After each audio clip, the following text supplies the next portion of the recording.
The 1999 Mercury Cougar was a good-looking car for its time, but it did not live up to expectations in terms of performance and comfort. There were so many gripes and complaints about this car that the NHTSA had to launch an investigation to see what was going on. Numerous defects were detected, there were reliability issues, and unfortunately, these issues soon affected the sales projections of the Mercury Cougar. Every now and then you might get lucky and see one of these, but for the most part, these cars have all but disappeared from the road. And I think the reliability issues that we will be discussing in this video has a lot to do with the mysterious disappearance of the 1999 to 2002 Mercury Cougar. For a more detailed explanation of the Mercury Cougar, please check out this video. Okay, so without further ado, let's dive in. Most issues that plagued the 1999 Cougar were due to a poor engine setup and a lack of an efficient electrical system. The model features a 2.5-liter Duratec V6, which had stopping and starting issues. So some of you guys might actually own this car and never had any trouble with the V6. Well, unfortunately, that's not the case with every owner. The 2.5-liter V6 had rough runs and frequent stalls, and this caused issues whenever the car needed to slow down at stoplights. But that wasn't all. The electrical system is problematic. Owners of this car reported that the electric system shuts off the engine while driving down the road. When you're driving down the road, the last thing you want is for the engine to shut off. Because of all this stuff, the 99 Cougar had a bit of a sales slump after negative reports from disgruntled customers made it to the news. There was also another issue that involved incorrect fuel readings. You can imagine what will happen if you're on a long stretch of road thinking you have enough fuel when you really don't. On top of that, the car owners complained frequently about gas tank leakage. Apart from its leaking gas tank, there were also some issues with the heating control system. The model was known for its faulty heating and AC system. Frustrating? You bet, especially when these issues arise on a brand new car due to a bad design.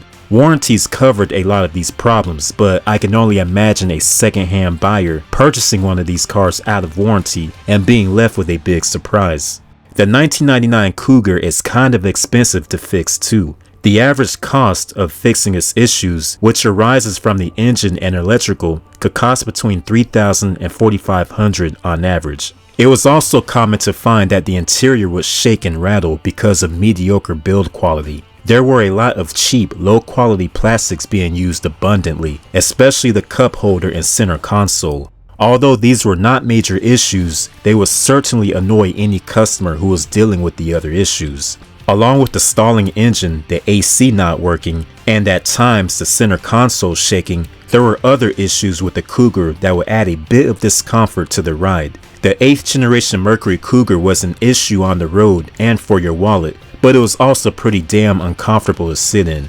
According to reports, the model's seats lack adequate support, and when a driver sits for too long, it results in back discomfort. There is an option to get leather seats, but that would set you back about $900. And according to statistics, the maximum mileage expectancy of a 1999 Mercury Cougar was less than 100,000 miles, about 82,000 miles to be exact. Once owners suffered all of the trouble this new car threw at them, most decided to scrap the car rather than fix them. I guess that explains why we see so few of these on the road nowadays. So yeah, a bad engine setup, electrical problems, running out of gas, and bad seats. But otherwise, I think this car did have a lot of potential.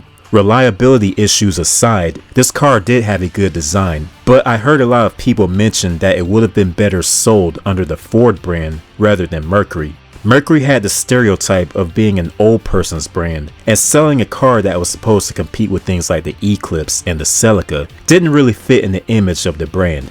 Another reason this car failed is because it switched markets. The previous generation Cougar targeted customers 65 and up, while this new one was looking to get buyers as young as 25. The old loyal customers did not like this new Cougar, especially since it was now front-wheel drive and no longer offered an 8-cylinder engine.